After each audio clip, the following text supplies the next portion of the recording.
Hi, Lady Love.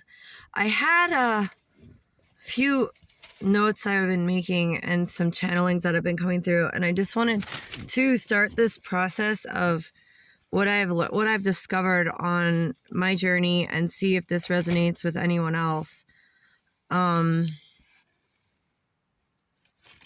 So what I've learned through this survival battle is the real bare minimum. Like I've learned, and because what I've coined as deprivation therapy.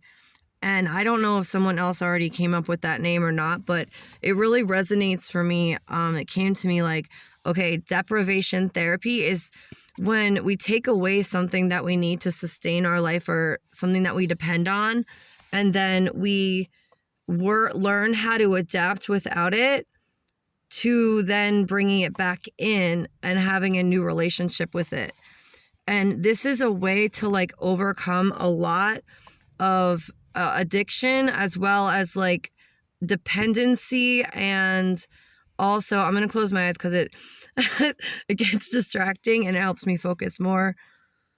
It helps us to have a deeper appreciation and floods us with gratitude, and actually can raise the vibration, changing the relationship to that which we are trying to break the attachment to. So I'll give you an example. Having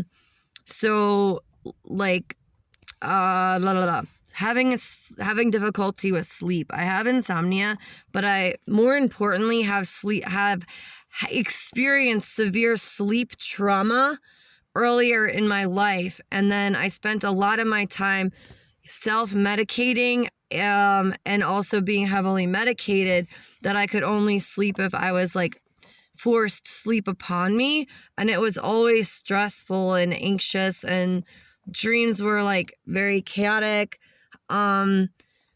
So there's an element of insomnia, but there's also an element of having such severe trauma that my body doesn't feel safe to sleep. So my body can stay up for a very, very long period of time, and does that to protect itself, because I experienced being tortured while sleeping. So it takes a lot for me to, and the thing with trauma is that it's not a mind thing. So we don't always remember it in our mind, but our bodies and our cellular memory has an imprint of every experience that we've ever had, from the moment of conception to the moment where we are. It is a self-preservation. So even if you might not remember something that happened to you with your mind, because of the way the mind is formed in order to protect and preserve, and actually represses and suppresses things that are too difficult to comprehend, your cellular memory and your body memory will record and take note of everything that you've been through. So with this whole thing with sleep, it's very challenging for me because I have to feel physically safe and energetically safe. So some of the things I do is I pray a lot. I make sure that I feel safer to sleep in nature than I do in busy places, which is why I prefer to stay out in the forest, because it helps me feel safer and more connected. My connection to the earth has been the biggest asset that has helped me to reconnect with the Divine Mother, and also to heal and find a baseline with all of the trauma that I've been through.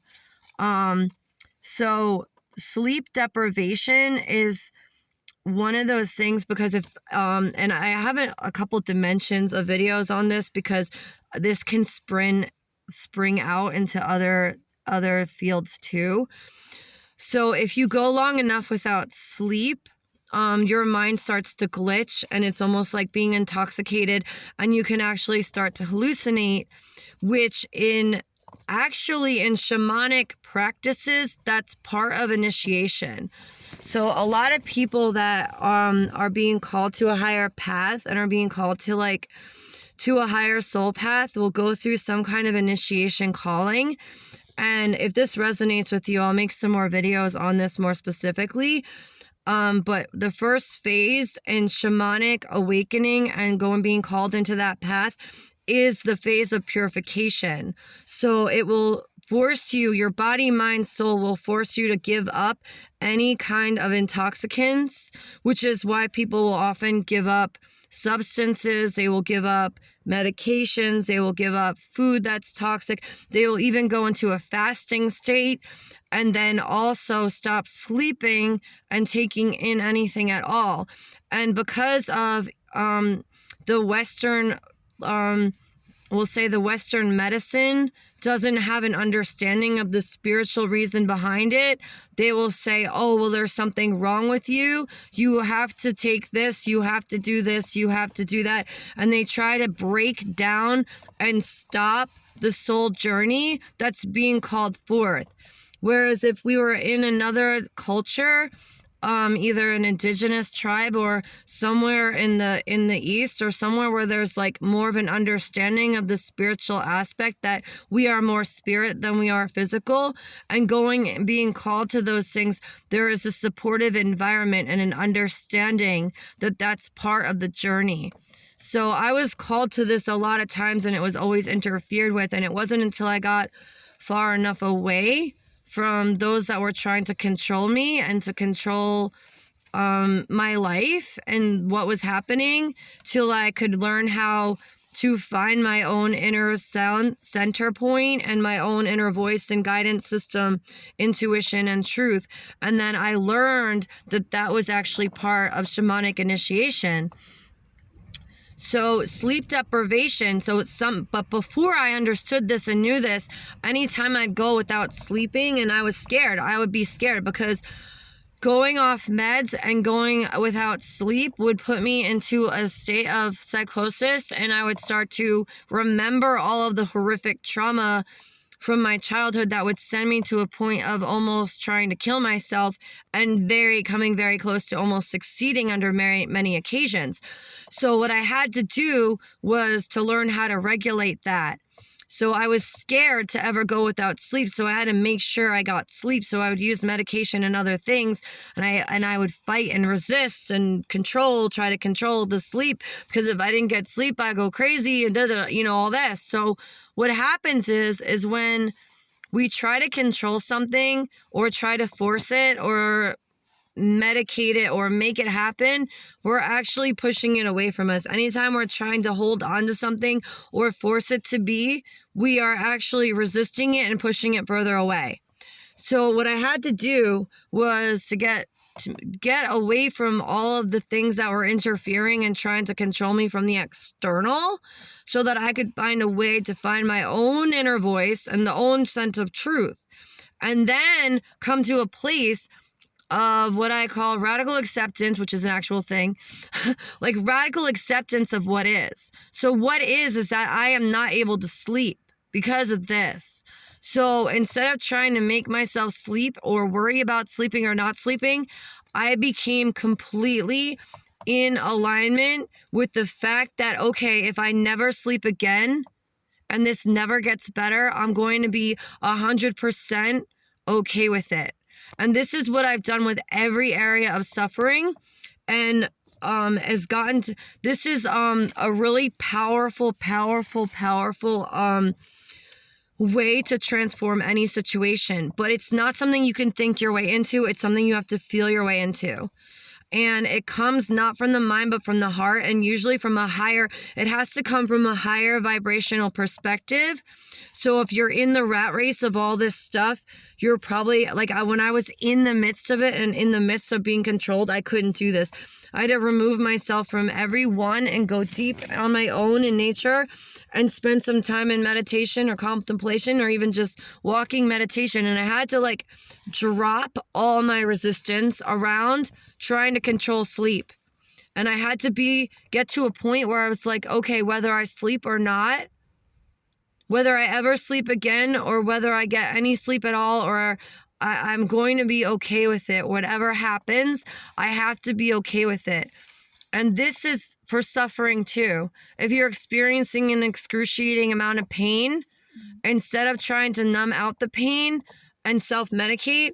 So for me, pain, emotional and energetic pain is far more severe and affects me way deeper than physical because of the level of torture that I experienced. In an earlier part of my life, I was able to transcend the three-dimensional reality and the constructs that limited my ability and the threshold of pain. So I can detach and completely hold an excruciating astronomical amount of pain that most people cannot bear. So when it comes to energetic and emotional pain, it affects me much more severely than physical. So when I feel that, I actually crave having physical pain inflicted upon me as a way to balance out, to neutralize it, so that I can release the energetic and emotional pain. Now, those of you that are on a soul path, you understand soul pain is by far the deepest form of pain and suffering. And the thing of it is that once we have been able to transcend the three-dimensional reality, all there's left is that suffering. But once we can actually align and attune ourselves with that suffering and completely drop all resistance around it, and I had to get to a point where I didn't care what anyone thinks of me, what anyone says about me, like what anyone says to judge, because that's one of our biggest limitations from actually ever healing or transcending, is the common connection of needing human connection. So I had to break away from the need for human connection and approval in order to transcend to a higher dimension in my soul journey. And I had to do this alone. I had to go into these dark, deep, painful, excruciating places alone. And that is what has strengthened me the most and empowered me to find that level of courage that I never knew I had. So, that being said, okay, in order to transcend, so I'm going to summarize this, and I think I'm going to do this in sections because it's long. In order to transcend anything, we have to fully embrace it. We have to. The only way to change a situation is to fully accept it exactly as it is, exactly in that moment. So, that being said, it's like, if we don't do that, it will come back in another way, in another form. And the thing is that once you can fully accept suffering, once you can fully accept, okay, I'm not going to sleep ever again, and you accept that that's the reality in this moment, you drop all resistance. And the moment you drop all resistance and you drop all hope, now this is really hardcore work. And it takes a lot to be able to do this. So you have to get so okay with being in this torture and in this suffering that you have to drop all hope. There is no hope. In this moment, there is no hope that anything other than this situation exists. And you do this anytime you're in any painful or uncomfortable situation. You say that this painful situation is all that exists, and there's no hope that this will ever go away.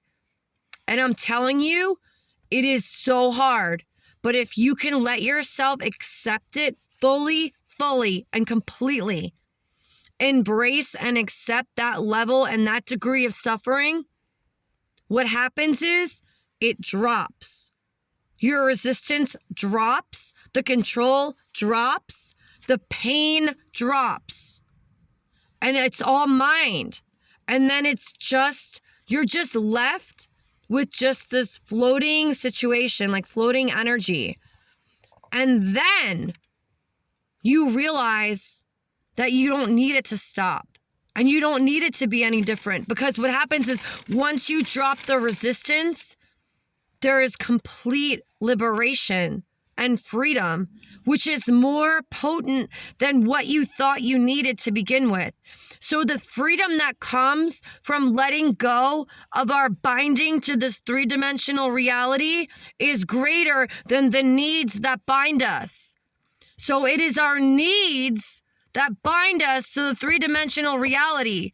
The need for sleep, the need for food, the need for air and water and rest and exercise, excretion, shelter. But once we go to that bare minimum and we meet all those things with the intention that we'll never get them met again, we drop all our resistance. And once we drop all our resistance to the need to have those needs met, there's freedom from those needs. We're free of it. And then whether we get sleep or not ever again, whether we get food or not ever again, whether this pain stops or it stays forever ever again, it doesn't matter because you're free of it. And that's what I figured out by going into this place. And I have lots and lots of more lessons on this. Freedom from the three-dimensional reality. Because it is our binding to that that keeps us enslaved to the matrix, into this cycle of birth and death. And why are we here? We are here to learn our lessons and to transcend it. And the idea is, like Eckhart Tolle said, to die before you die and see there is no death. And that's what I was able to do. I died before I died so many times. And I've been to the other side and back and back and back and forth that I have learned how to transcend the three-dimensional reality while still embodied. But the important thing is to know that I can transcend my physical reality, but I still have this temple that I have to take care of.